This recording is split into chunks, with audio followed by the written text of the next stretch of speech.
الحمد لله رب العالمين والصلاة والسلام على سيد الأنبياء والمرسلين محمد وآله وصحبه أجمعين أما بعد فأعوذ بالله من الشيطان الرجيم بسم الله الرحمن الرحيم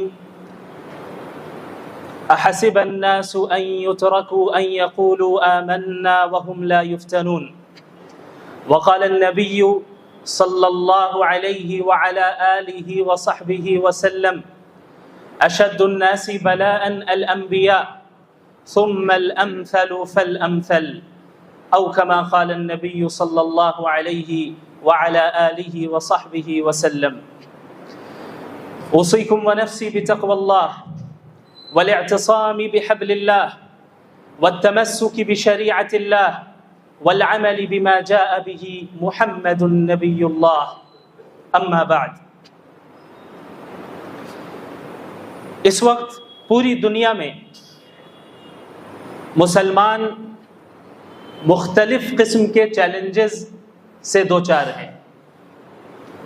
پوری دنیا میں مختلف اقوام مل کر مسلمانوں کو ذلیل و رسوا کرنے پر تلی ہوئی ہیں، مسلمانوں کے خون کو پانی سے زیادہ سستا بنا دیا گیا ہے اور مسلمانوں کو ہر میدان میں پیچھے رکھنے کی کوشش جو صدیوں سے چلی آ رہی تھی اس میں بہت حد تک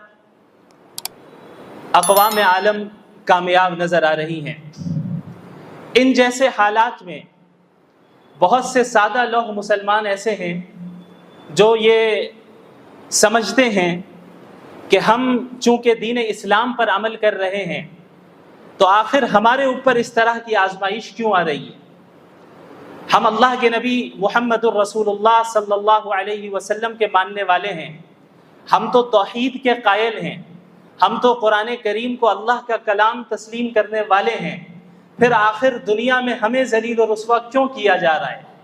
اور بسا اوقات اس طرح کے شبہات اور اشکالات کے نتیجے میں ایک عام مسلمان کا ایمان متزلزل تک ہو جاتا ہے اور باقاعدہ اسلام مخالف طاقتوں کی طرف سے اس طرح کے اعتراضات اور اشکالات مسلمانوں کے ذہن میں پیدا کرنے کی کوشش کی جاتی ہے تاکہ مسلمان مایوس ہو جائیں، تاکہ مسلمان دین اسلام سے پیچھے ہٹ جائیں اور باطل طاغوتی نظام کے سامنے اپنے آپ کو سرنڈر کر دیں۔ ہمیں معلوم ہونا چاہیے کہ اس طرح کی آزمائش جس سے اس وقت موجودہ زمانے میں امت مسلمہ دوچار ہیں، ایسا نہیں ہے کہ اس طرح کی آزمائش یہ پہلی مرتبہ امت مسلمہ پر آ رہی ہے یا یہ کہ اللہ کے ماننے والوں پر پہلی مرتبہ اس طرح کی آزمائش آ رہی ہے، بلکہ آپ اگر قرآن کریم کا مطالعہ کریں گے، اللہ کے نبی محمد الرسول اللہ صلی اللہ علیہ وسلم کی احادیث کا مطالعہ کریں گے تو آپ کو معلوم ہوگا کہ پچھلی قوموں کے اوپر بھی اس طرح کی آزمائشیں آئیں جو اللہ کے ماننے والی قوم تھی، ایسی قوم جو انبیاء کی اطاعت کرنے والی تھی، انہیں بھی مصائب سے مشکلات سے دوچار کیا گیا، یہاں تک کہ خود انبیاء علیہم السلام مصائب اور مشکلات سے دوچار ہوئے، اور محمد الرسول اللہ صلی اللہ علیہ وسلم جو سید الانبیاء ہیں، افضل الانبیاء ہیں، انہیں سب سے زیادہ اس دنیا میں تکلیف پہنچائی گئی۔ اگر محض ایمان لے آنے کا نتیجہ یہ ہوتا کہ اس دنیا میں بھی مسلمانوں کو کسی طرح کی تکلیف نہ دی جاتی تو اس کے سب سے زیادہ مستحق خود محمد الرسول اللہ صلی اللہ علیہ وعلی آلہ وصحبہ وسلم تھے، لیکن اللہ کے نبی صلی اللہ علیہ وسلم نے کیا فرمایا؟ آپ صلی اللہ علیہ وسلم نے فرمایا اشد الناس بلاء الانبیاء، اس دنیا میں سب سے زیادہ آزمائشیں انبیاء کو آتی ہیں، ثم الامثل فالامثل، پھر دین کے اعتبار سے ان سے قریب تر جو ہوگا اس کے اوپر آزمائشیں آئیں گی۔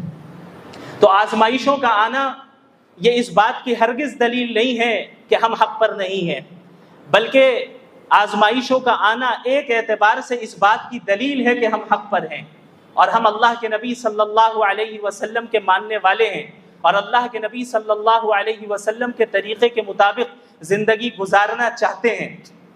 آپ کو معلوم ہونا چاہیے کہ خود اللہ کے نبی صلی اللہ علیہ وسلم کو اپنی زندگی میں کتنی تکلیفوں کا سامنا کرنا پڑا، کس طریقے سے اللہ کے نبی صلی اللہ علیہ وسلم کو قتل کرنے کے منصوبے بنائے گئے، کس طریقے سے آپ صلی اللہ علیہ وسلم کو کعبے کے سامنے عبادت کرنے سے مشرکین مکہ روکا کرتے تھے۔ ایک مرتبہ اللہ کے نبی صلی اللہ علیہ وسلم سجدے کی حالت میں تھے کہ ایک مشرک آیا اور آپ صلی اللہ علیہ وسلم کے اوپر اونٹ کی گندگی کو، اوجڑی کو آپ صلی اللہ علیہ وسلم کے اوپر ڈال دیتا ہے۔ اسی طرح ایک مرتبہ اللہ کے نبی صلی اللہ علیہ وسلم حرم میں موجود تھے، ایک مشرک آگے بڑھتا ہے اور ایک چادر کے ذریعے آپ صلی اللہ علیہ وسلم کے گلے پر پھندا ڈالتا ہے اور اسے کھینچتا ہے، یہاں تک کہ حضرت ابو بکر رضی اللہ عنہ قریب آتے ہیں اور اللہ کے نبی صلی اللہ علیہ وسلم سے اس مشرک کو دور کرتے ہیں۔ اسی طرح اللہ کے نبی صلی اللہ علیہ وسلم کو کس طریقے سے طائف میں لہو لہان کیا گیا، آپ صلی اللہ علیہ وسلم اسی دین کے خاطر گئے تھے۔ اب یہ کون سی شخصیت ہے؟ یہ شخصیت وہ ہے جو اللہ کے نزدیک محبوب ترین شخصیت ہے۔ اللہ چاہتے تو انہیں اتنی آزمائشوں سے نہیں گزارتے۔ اللہ رب العالمین اس بات پر قادر تھے کہ بغیر کسی تکلیف پہنچے اللہ کے نبی صلی اللہ علیہ وسلم پر پورے جزیرۃ العرب کے تمام لوگ ایمان لے آتے، لیکن اللہ کے نبی صلی اللہ علیہ وسلم کو بھی آزمائشوں سے گزارا گیا۔ کیوں؟ تاکہ قیامت تک کی امت کے لیے وہ ایک نمونہ بن سکے، قیامت تک کی امت کے لیے وہ ایک رول ماڈل بن سکے، امت نصیحت حاصل کر سکے کہ ان مواقع میں اللہ کے نبی صلی اللہ علیہ وسلم کی سنت کیا رہی، ان حالات میں اللہ کے نبی صلی اللہ علیہ وسلم نے کس طرح مشرکین کے ساتھ ڈیل کیا، ان حالات میں اللہ کے نبی صلی اللہ علیہ وسلم نے مسلمانوں کو کس طرح تیار کیا، منظم کیا۔ چونکہ آپ صلی اللہ علیہ وسلم کو قیامت تک کے لوگوں کے لیے نمونہ بنانا تھا، اسی لیے اللہ کے نبی صلی اللہ علیہ وسلم کو بھی ان آزمائش سے گزارا گیا، ان آزمائشوں سے گزارا گیا۔ 3 سال تک مشرکین مکہ نے شعب ابی طالب میں اللہ کے نبی صلی اللہ علیہ وسلم، مسلمان اور آپ کے خاندان والوں کا مکمل سوشل بائیکاٹ کیا، مکمل سوشل بائیکاٹ کیا، یہاں تک کہ مسلمانوں کے بچے ایک ایک دانے کے لیے ترس رہے تھے۔ یہ صورتحال گزری رسول اللہ صلی اللہ علیہ وسلم پر، اور آپ صلی اللہ علیہ وسلم کے صحابہ کرام نے بھی اسی طرح کی قربانیاں دی۔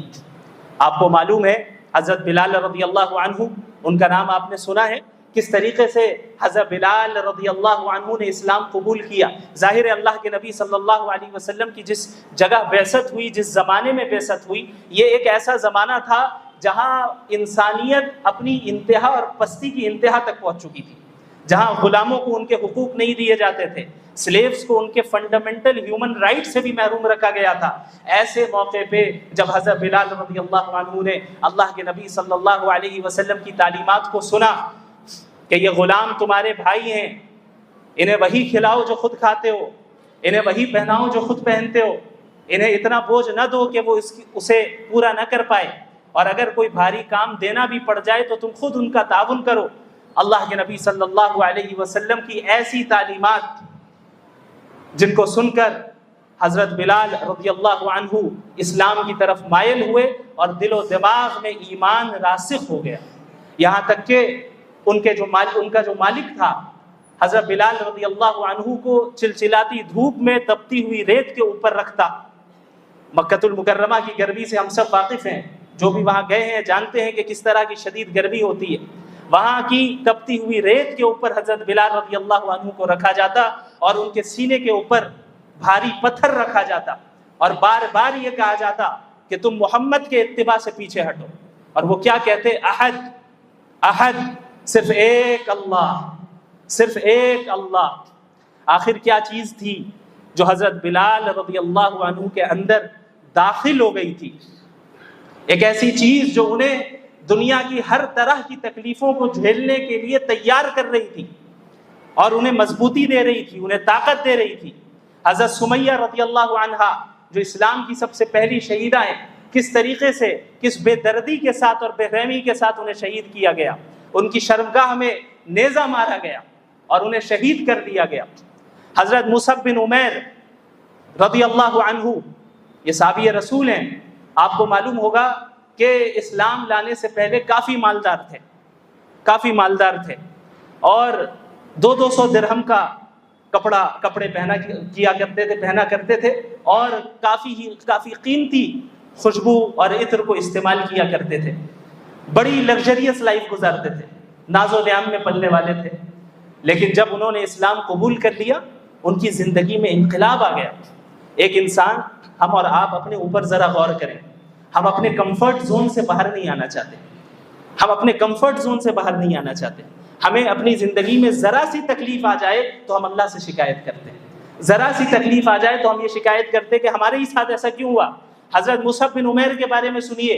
حضرت مصعب بن عمیر رضی اللہ عنہ وہ ہیں جو کافی مالدار تھے۔ انہوں نے جب اسلام قبول کیا تو ان کے جو چچا تھے انہوں نے ان سے کہا کہ تم اگر اپنے باپ کے دین کو چھوڑ رہے ہو تو پھر یہ جو مال تمہیں حاصل ہے یہ بھی تمہارے باپ کا ہی کمایا ہوا مال ہے، لہٰذا تمہیں اسے چھوڑنا ہوگا۔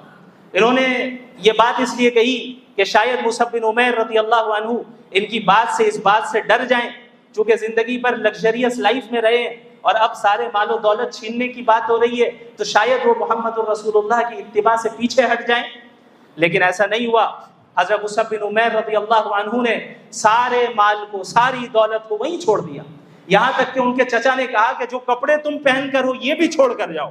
حضرت مصعب بن عمیر رضی اللہ عنہ نے ان کپڑوں کو بھی اتار دیا اور بالکل برہنہ ہو کر اپنی ماں کے پاس پہنچتے ہیں۔ ان کی ماں دیکھتی ہے اور وہ رونے لگتی ہے کہ مصعب یہ کیا ہو گیا، یہ کس حال میں تم آئے؟ وہ کہتے ہیں کہ میری ماں، میں موحد ہو گیا ہوں، میں محمدی ہو گیا ہوں، اب مجھے مال و دولت کی کوئی فکر نہیں، اب مجھے اتباع رسول کی فکر ہے، اب مجھے اس دین کی تبلیغ کی فکر ہے، اب مجھے اس دین کو تمام اقوام عالم تک پہنچانے کی فکر ہے، اب مجھے جنت کی فکر ہے، اب مجھے اس عارضی ٹیمپرری لائف کی فکر نہیں ہے جہاں زندگی چند سالہ زندگی ملتی ہے جس کی بھی کوئی گارنٹی نہیں ہوتی۔ آج کل نوجوان بھی بڑی تیزی کے ساتھ اس دنیا سے رخصت ہو رہے ہیں، کب کس کو موت آ جائے یہ نہیں پتا۔ صحابہ کرام کے اندر ایمان راسخ ہو گیا تھا اس طریقے سے کہ اللہ کے نبی صلی اللہ علیہ وسلم کی صحبت انہوں نے اختیار کی اور آپ صلی اللہ علیہ وسلم پر نازل ہونے والا کلام جو قرآن کریم ہے اس کو پڑھا، اس کو سمجھا اور آپ صلی اللہ علیہ وسلم کے ذریعے دنیا کے حقیقی کانسیپٹ کو انہوں نے سمجھ لیا اور آخرت کے حقیقی کانسیپٹ کو بھی سمجھا کہ ہم اس دنیا میں کیوں آئے۔ یہی معاملہ تمام صحابہ کرام کے ساتھ رہا۔ سلف صالحین میں آپ کو سینکڑوں واقعات ایسے مل جائیں گے جہاں علماء کرام نے، فقہاء اعظام نے دین کے خاطر قربانیاں دی ہیں، اس دین کے خاطر قربانیاں دی ہیں۔ تو یاد رکھیے، اگر آج کے زمانے میں ہمارے اوپر آزمائشیں آ رہی ہیں، یہ جو چند مثالیں میں نے آپ کے سامنے پیش کی، چند واقعات مختصراً میں نے بیان کیے، یہ تو اللہ کے نبی صلی اللہ علیہ وسلم کے زمانے کے واقعات ہیں۔ آج بھی اگر آپ کو اس کی زندہ مثال دیکھنی ہے تو فلسطین کے مسلمانوں کو دیکھ لیں، زندہ مثال آپ دیکھ لیں، جہاں ماں باپ اپنے معصوم بچوں کی لاش کو لے کر کھڑے ہیں اور اس وقت بھی اللہ کا شکر ادا کر رہے ہیں اور کہہ رہے ہیں یہ اللہ ہی نے دیا ہے، اللہ ہی لینے والا ہے۔ ان کی زبان سے ایک شکایت کا کوئی لفظ تک نہیں نکل رہا ہے۔ یعنی ایسے ایمان والے آج بھی موجود ہیں۔ اگر ہم اس طرح نہیں بن پا رہے ہیں تو کمی ہمارے اندر ہے۔ اور یاد رکھیے، جس طرح حالات آزمائش کے طور پر آتے ہیں، برے حالات آتے ہیں، اسی طریقے سے بسا اوقات امت جب محمد الرسول اللہ صلی اللہ علیہ وسلم کے نہج سے ہٹ جاتی ہے تب بھی اس طرح کے حالات آتے ہیں۔ اللہ کے نبی صلی اللہ علیہ وسلم نے اس زمانے کے متعلق پہلی پیشن گوئی فرمائی تھی۔ آپ صلی اللہ علیہ وسلم نے فرمایا کہ ایک زمانہ آئے گا کہ جب تمام اقوام اس امت مسلمہ پر اس طرح ٹوٹ پڑیں گی جس طریقے سے کھانے والے کھانے کے پیالے پر ٹوٹ پڑتے ہیں۔ صحابہ کرام کو تعجب ہوا کہ آخر ایسا کیسے ہو سکتا ہے، کیا ہماری تعداد اتنی کم ہوگی؟ اب اس پر غور کریں۔ صحابہ کرام کے ذہن میں یہ بات آئی کہ کیا ہماری تعداد اتنی کم ہوگی، کیونکہ ہو سکتا ہے ظاہری اسباب کے تحت ہم مغلوب ہو جائیں۔ دین کو چھوڑ دینے اور دین پر عمل نہ کرنے کا تصور بھی ان کے ذہن میں نہیں تھا۔ انہوں نے یہ بات کہی کہ یا رسول اللہ، کیا ہماری تعداد اتنی کم ہوگی، اتنی کم ہوگی؟ آپ صلی اللہ علیہ وسلم نے فرمایا کہ نہیں، تمہاری تعداد بہت ہوگی، لیکن تم سیلاب کی جھاگ کے مانند ہوگے۔ اللہ رب العالمین تمہارے دشمنوں کے دلوں سے تمہارا روب اور خوف نکال دے گا اور تمہارے دلوں میں وہن ڈال دے گا۔ صحابہ کرام نے پوچھا یا رسول اللہ یہ وہن کیا ہے؟ آپ صلی اللہ علیہ وسلم نے فرمایا حب الدنیا وکراہیت الموت، دنیا کی محبت اور موت کا ڈر، دنیا کی محبت اور موت کا ڈر۔ آپ صلی اللہ علیہ وسلم نے ان حالات کی جو وجہ ہوگی وہ بھی بیان کر دی اور علاج کی طرف اشارہ بھی کر دیا۔ یعنی اگر پستی اور رسوائی اور ذلت مسلمان ان پستی اور ذلت سے دوچار ہو رہے ہیں تو اس کے پیچھے یہ دو وجہ ہوگی کہ ان کے اندر دنیا کی ایسی محبت آ جائے گی کہ وہ دین کے لیے پھر قربانی دینے کے لیے تیار نہیں ہوں گے۔ موت سے ایسا ڈر آ جائے گا، جب بھی دنیا کی محبت آئے گی لازماً اس کا نتیجہ یہ نکلے گا کہ موت سے کراہیت ہوگی، موت سے انسان ڈرے گا۔ کیوں؟ کیونکہ وہ دنیا ہی کو سب کچھ سمجھنے لگتا ہے، وہ اس کے ذہن سے آخرت کا عقیدہ اوجھل ہو جاتا ہے، کلیئر نہیں رہتا، تو وہ اس دنیا میں اپنے اوپر تکلیفوں کو برداشت نہیں کر پاتا۔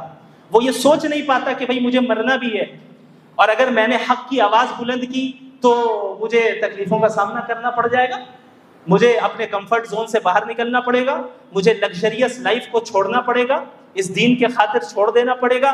تو اللہ کے نبی صلی اللہ علیہ وسلم نے ان دونوں چیزوں کی طرف اشارہ فرما دیا کہ حب الدنیا و کراہیت الموت، دنیا کی محبت اور موت کا ڈر، یہ اس امت میں داخل ہو جائیں گی۔ لہٰذا اسی حدیث سے اس پستی کا حل بھی ملتا ہے، اور وہ حل یہی ہے کہ ہم امت مسلمہ مل کر اپنے اندر سے دنیا کی محبت کو ختم کریں اور اللہ کی حقیقی محبت اپنے اندر داخل کریں، آخرت کی حقیقی طلب اپنے اندر داخل کریں، اور ہم دنیا کے صحیح کانسیپٹ کو سمجھیں کہ ہم اس دنیا میں آئے ہیں یوں ہی نہیں پیدا کیے گئے، بلکہ ایک مشن کے ساتھ آئے ہیں، ایک مشن کے ساتھ آئے۔ ہماری ذمہ داری ہے کہ یہ 50 سالہ 60 سالہ زندگی یا جتنی بھی مل رہی ہے اس کو اللہ کے احکامات کے مطابق گزارے، تبھی قیامت کے دن آخرت میں وہ جنت ملے گی جس کے متعلق رسول اللہ صلی اللہ علیہ وسلم نے فرمایا ما لا عین رأت، جسے کسی آنکھ نے دیکھا تک نہیں، ولا اذن سمعت، جس کی حقیقت کو کسی کان نے سنا تک نہیں، ولا خطر علی قلب بشر، جنت ایسی جگہ ہے کہ جس کے کسی کے امیجنیشن میں بھی نہیں آیا، وہ جنت کسی کے امیجنیشن میں بھی نہیں آئی، ایسی جگہ ہے، ایسی لگژریس لائف آپ کو ملے گی جہاں کبھی کوئی موت نہیں آنے والی، جہاں کبھی کوئی بیماری نہیں، جہاں کوئی فقر و فاقہ نہیں، جہاں کسی طرح کی تکلیف نہیں۔ لیکن وہ جنت یاد رکھیں اتنی سستی نہیں ہے، اتنی سستی نہیں ہے۔ احسب الناس ان يتركوا ان يقولوا آمنا وهم لا يفتنون، کیا لوگوں نے یہ سوچ لیا ہے کہ وہ بس یہ کہہ دیں گے کہ ہم ایمان لے آئیں تو ہم انہیں چھوڑ دیں گے، انہیں یوں ہی چھوڑ دیا جائے گا اور انہیں فتنوں میں اور آزمائشوں میں مبتلا نہیں کیا جائے گا، انہیں جانچا نہیں جائے گا کہ کیا ان کا اقرار صحیح ہے یا غلط ہے؟ صرف محض کلمہ پڑھ دینے سے جنت مل جائے ایسا نہیں ہوگا، اس دنیا میں آزمائشوں کا سامنا کرنا ہوگا، پھر ان آزمائشوں میں جمنا ہوگا، ڈٹنا ہوگا، صراط مستقیم پر قائم رہنا ہوگا۔ اور اس کے لیے یاد رکھیں اس وقت جو صورتحال پوری امت مسلمہ کی قائم ہے، خصوصاً ہمارے ملک میں، اس بات کا عزم کر لیں کہ ہم اپنے تمام مفادات کو پیچھے رکھیں گے اور اسلام کے اجتماعی مفاد کو ترجیح دیں گے، چاہے وہ مفاد نسلی ہو، چاہے وہ مفاد خاندانی ہو، چاہے وہ مفاد مسلکی ہو، چاہے وہ مفاد جماعتی ہو، کوئی بھی مفاد ہو، سب سے پہلے ترجیح اگر کسی مفاد کو حاصل ہے تو وہ اسلام کے اجتماعی مفاد کو حاصل ہے۔ لہٰذا سب سے پہلا کام ہمارا یہ ہے کہ ہم بحیثیت امت مسلمہ متحد ہوں، کلمہ توحید پر متحد ہوں، باطل کے خلاف متحد ہوں۔ ہم یہ نہیں کہتے کہ سارے مسلمان ایک ہی مسلک اختیار کر لے، سارے مسلمان ایک ہی فرقہ اختیار کر لے، یہ بظاہر عملی طور پہ مشکل ہے، بلکہ بسا اوقات اس کے نتیجے خراب نکل سکتے ہیں۔ میری دعوت یہ ہے کہ ہم کلمہ توحید پر تو متفق ہو جائیں، ہم باطل کے خلاف تو متحد ہو جائیں۔ اگر ہم نے یہ اتحاد کر لیا اور اللہ اور اس کے رسول کی اطاعت کو اور اللہ اور اس کے رسول کی تعلیمات کو اپنی زندگی میں شامل کر لیا تو یاد رکھیے دنیا کی کوئی طاقت آپ کا کچھ نہیں بگاڑ سکتی۔ یہ اللہ کا وعدہ ہے، وَأَطِيعُوا اللَّهَ وَرَسُولَهُ وَلَا تَنَازَعُوا فَتَفْشَلُوا وَتَذْهَبَ رِيحُكُمْ وَاصْبِرُوا إِنَّ اللَّهَ مَعَ الصَّابِرِينَ۔ اللہ اور اس کے رسول کی اطاعت کرو، آپس میں تفرقہ نہ ڈالنا، آپسی لڑائیوں میں نہ پڑنا، فرقوں میں نہ بٹ جانا۔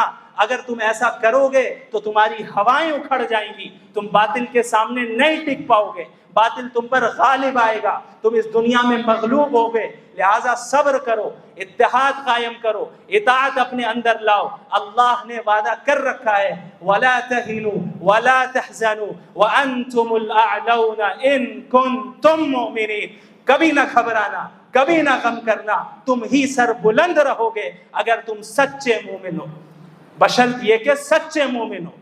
ایمان صرف زبان کا نام نہیں، ایمان چند کلمات یا جمعے کی نماز کا نام نہیں، ایمان صرف رمضان کے روزوں کا نام نہیں، ایمان صرف رمضان میں تراویح پڑھ لینے کا نام نہیں، ایمان صرف ہفتے میں ایک دن مسجد میں آ جانے کا نام نہیں، ایمان صرف قربانی کر لینے کا نام نہیں، ایمان صرف حج اور عمرہ کر لینے کا نام نہیں۔ ایمان اور اسلام اپنی زندگی کے ہر شعبے میں محمد الرسول اللہ کے تابع ہو جانے کا نام ہے۔ یہی بات اللہ کے نبی صلی اللہ علیہ وسلم نے بہت ہی مختصر اور جامع الفاظ میں ارشاد فرمائی، لا یؤمن احدکم حتی یکون ہواہ تبعا لما جئت بہ۔ تم میں سے کوئی اس وقت تک مومن ہو نہیں سکتا، تم میں سے کوئی اس وقت تک مومن ہو نہیں سکتا جب تک کہ وہ اپنی خواہشات کو، اپنے ڈیزائرز کو میری لائی ہوئی شریعت کے تابع نہ کر دے۔ تو یاد رکھیے، اگر ہم چاہتے ہیں کہ ہمیں دوبارہ عروج حاصل ہو، ہم اس بستی سے باہر نکلے، پوری دنیا کی قیادت کرے، چونکہ یہ امت قیادت کے لیے ہی بھیجی گئی، یہ امت قیادت اور امامت کے لیے بھیجی گئی، مسجد کی صرف امامت کے لیے نہیں، یا چند مسلک کے نظاموں کی امامت کے لیے نہیں، چند جماعتوں کی امامت کے لیے نہیں، بلکہ دنیا کے ہر شعبے کی امامت کے لیے یہ امت مسلمہ بھیجی گئی۔ اور صحابہ نے پریکٹیکلی کر کے دکھایا۔ یہ وہی عرب تھے جن کو قیصر روم اور کسرا یہ کہہ کر چڑھایا کرتے کہ یہ عرب کے بدو ہیں، یہ ہم سے کیا لڑیں گے۔ یہ وہی صحابہ ہیں جنہوں نے قیصر و کسرا کے تخت کو پلٹ کر رکھ دیا۔ یہ محمد الرسول اللہ کی تعلیمات کو تھامنے کا نتیجہ ہے، یہ اللہ کی رسی کو مضبوطی سے پکڑنے کا نتیجہ ہے۔ وہی اللہ آج بھی موجود ہے، وہی قرآن آج بھی موجود ہے، اللہ کے نبی کی وہی سیرت، وہی احادیث، وہی باتیں آج بھی موجود ہیں، لیکن صحابہ کرام جیسے مومنین آج موجود نہیں ہیں، صحابہ کرام کی جیسی صفات اختیار کرنے والے مسلمان آج موجود نہیں ہیں۔ لہٰذا قرن اول کی طرف رجوع کرنا ہوگا، اتحاد و اتفاق قائم کرنا ہوگا، اللہ کے نبی کے طریقے پر چلنا ہوگا، اور اپنے شخصی، ذاتی، مسلکی، جماعتی، خاندانی، نسلی ہر مفادات کو پیچھے رکھنا ہوگا، ہر اختلافات کو بالائے طاق رکھنا ہوگا، اور اس وقت اسلام کے اجتماعی مفاد کی طرف توجہ دینی ہوگی۔ اللہ رب العالمین ہم سب کو ان باتوں پر حقیقی معنی میں عمل کرنے کی توفیق عطا فرمائے۔ میں یہاں پہ کوئی رسمی تقریر کرنے نہیں آیا ہوں، میرا یہاں پہ آنے کا مقصد صرف یہی ہے کہ امت میں اتحاد قائم ہو۔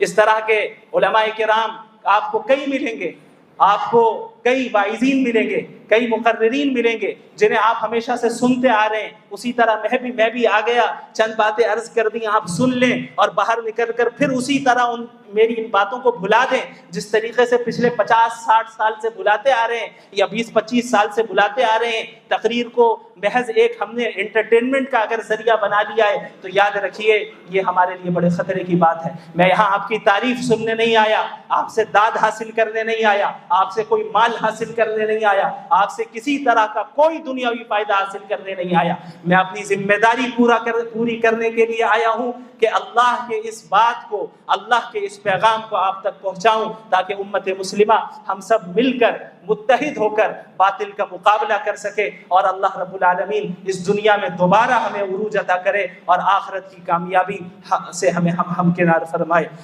اقول قولی هذا واستغفر الله لي ولكم ولسائر المسلمين من كل ذنب فاستغفروه انه هو الغفور الرحیم۔ میرے عزیز بھائیوں، اللہ رب العالمین نے ہم سب کو اس دنیا میں ایک خاص مقصد کے تحت بھیجا ہے۔ یہ اللہ رب العالمین کا فضل و کرم ہے کہ اللہ نے ہمیں بغیر سوال کیے مسلمانوں میں پیدا کیا۔ یہ اللہ رب العالمین کی بہت بڑی نعمت ہے کہ اللہ نے ہمیں ایمان کی نعمت سے سرفراز فرمایا۔ چونکہ ایمان کی نعمت اور دولت در حقیقت سب سے اعلیٰ اور سب سے اہم اور سب سے قیمتی نعمت اور دولت ہے، چونکہ یہ ایک ایسی چیز ہے جس پر انسان کی نجات کا اور سکسیس کا مدار ہے کہ کون سا انسان کامیاب ہوگا، کون سا انسان ناکام ہوگا، کون سا انسان سکسیسفل ہوگا اور کون سا انسان لاس میں رہے گا، نقصان میں رہے گا، یہ در حقیقت ایمان طے کرنے والا ہے۔ اللہ رب العالمین جو کہ الحکیم ہے، آل وائز ہے، العلیم ہے جو آل نوئنگ ہے، القادر ہے، القدیر ہے جو اومنی پوٹنٹ ہے، جو ہر چیز پر قدرت رکھنے والا ہے، ہر چیز کی طاقت رکھنے والا ہے، اس اللہ نے اس کائنات کو جب بنایا تو ایک مقصد کے تحت بنایا۔ اللہ رب العالمین کا کوئی بھی فعل بغیر مقصد اور بغیر حکمت کے نہیں ہو سکتا، چونکہ وہ الحکیم ہے، وہ آل وائز ہے۔ اللہ رب العالمین نے جب اس دنیا کو بنایا تو ظاہر ہے اس کے پیچھے حکمت ہے، اس کے پیچھے مقصد ہے، اور وہ مقصد اور حکمت یہ ہے کہ اللہ رب العالمین اس دنیا میں ایک ایسی مخلوق کو بھیجے جس کا امتحان لیا جائے گا، اور وہ مخلوق کون ہے؟ انسان ہے، بنی نوع آدم ہے۔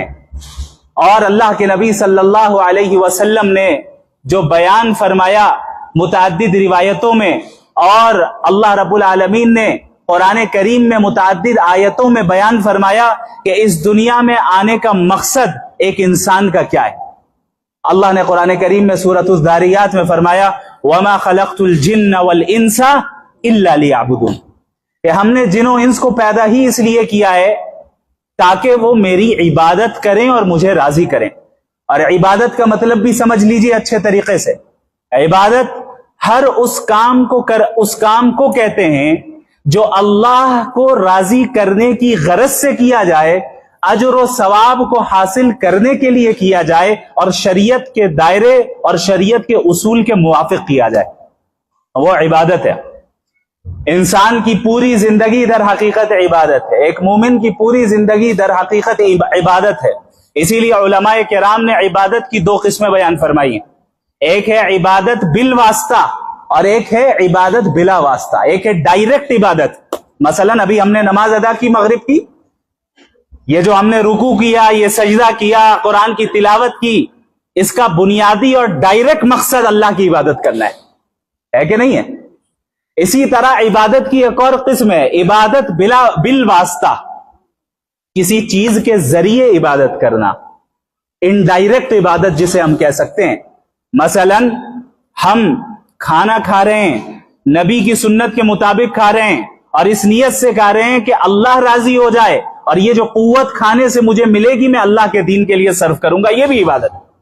ہم تجارت کر رہے ہیں، بزنس کر رہے ہیں، بزنس کو شریعت کے اصولوں کے تحت کر رہے ہیں، نبی کی تعلیمات کے مطابق کر رہے ہیں، اور اس نیت سے کر رہے ہیں کہ اس کے ذریعے جو مجھے پروفٹ ملے گا انشاءاللہ اس کا ایک حصہ میں اللہ کے دین میں لگاؤں گا، اپنے بچوں اور گھر والوں کو پالوں گا، پرورش کروں گا، یہ بھی عبادت۔ تو ایک مومن کی پوری زندگی در حقیقت عبادت ہے۔ اسی لیے جو آیت شروع میں نے آپ کے سامنے تلاوت کی، اس میں اللہ رب العالمین نے نبی کریم صلی اللہ علیہ وسلم کو یہ کہنے کا حکم دیا، قل آپ کہہ دیں ان صلاتی میری نماز، ونسکی میری قربانیاں، ومحیایا میری زندگی، ومماتی اور میری موت، للہ رب العالمین سب کے سب اللہ کے لیے جو تمام جہانوں کا رب ہے۔ یعنی میرا اٹھنا، میرا بیٹھنا، میرا چلنا، میرا پھرنا، میرا دوڑنا، میرا کھانا، میرا پینا، میری نمازیں، میرے روزے، میری زکوٰۃ، میرے صدقات، میرا عمرہ، میرا حج، میری قربانیاں، ساری چیزیں اللہ کے لیے۔ ہم تجارت بھی کرتے ہیں تو کس کے لیے کرتے ہیں؟ اللہ کے لیے۔ اسی لیے نبی کریم صلی اللہ علیہ وسلم نے تاجر کی فضیلت بھی بیان کی نا، التاجر الصدوق الامین مع النبیین والصدیقین والشہداء والصالحین، او کما قال النبی صلی اللہ علیہ وسلم، ایک سچا اور امانت دار بزنس مین، سچا اور امانت دار تاجر قیامت کے دن انبیاء، شہداء اور نیک لوگوں کے ساتھ اٹھایا جائے گا۔ اللہ اکبر۔ وہ تجارت جسے ہم سمجھتے ہیں کہ بھئی یہ تو دنیا داری ہے، یہ الگ بات ہے کہ کوئی اگر تجارت میں اس طرح منہمک ہو جائے کہ اللہ کی یاد سے غافل ہو جائے، تو ظاہر ہے یہ غلط ہے اور یہ دنیا داری ہے. لیکن اگر تجارت بھی وہ صحیح نیت کے ساتھ صحیح اصولوں کے ساتھ کر رہا ہے تو اللہ نے اس تجارت کو بھی عبادت کی ایک شکل دے دی, اور اس تجارت کے کرنے والے شخص جس کے اندر یہ خصوصیات ہو کہ وہ سچا ہو, دیانت دار ہو, امانت دار ہو, یہ وہ شخص ہوگا کہ قیامت کے دن انبیاء میں سے انبیاء کی صفوں میں اٹھایا جائے گا, شہداء کی صفوں میں اٹھایا جائے گا, شہداء کے ساتھ اٹھایا جائے گا, صالحین کے ساتھ اٹھایا جائے گا. یہ کتنی بڑی فضیلت, کتنا آسان کر دیا اللہ نے ہمارے لیے اس زندگی کو, جبکہ ہماری زندگی کا اصل مقصد کیا ہے؟ اللہ کی عبادت کرنا. اللہ نے ہر وقت نمازیں فرض نہیں کی کہ دن میں 24 گھنٹے ہیں تو 24 گھنٹے کے ہر منٹ نماز پڑھنا ضروری ہے. اللہ چاہتا تو کرتا اور اس کا حق تھا کہ وہ کرے, لیکن اس نے بندوں کا لحاظ رکھا, بندوں کے تقاضوں کا لحاظ رکھا, انسانی فطرت کا خیال رکھا, اور اللہ رب العالمین نے بالواسطہ عبادتیں بھی دے دی اور بلا واسطہ عبادتیں بھی دے دی کہ تمہاری پوری زندگی در حقیقت اللہ کے احکامات کے مطابق گزرنی چاہیے, تم کامیاب ہو جاؤ گے. یہ جو ہم نے کانسیپٹ بنایا ہے دین اور دنیا دو الگ الگ چیزیں.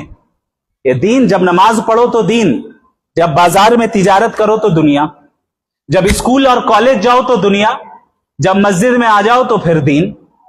یہ کانسیپٹ در حقیقت غلط ہے, اور اس کانسیپٹ نے امت کو بہت نقصان پہنچایا, اور یہی وہ کانسیپٹ ہے جس کے نتیجے میں ہمارے درمیان ایک بہت بڑا خلا پیدا ہوا ہے.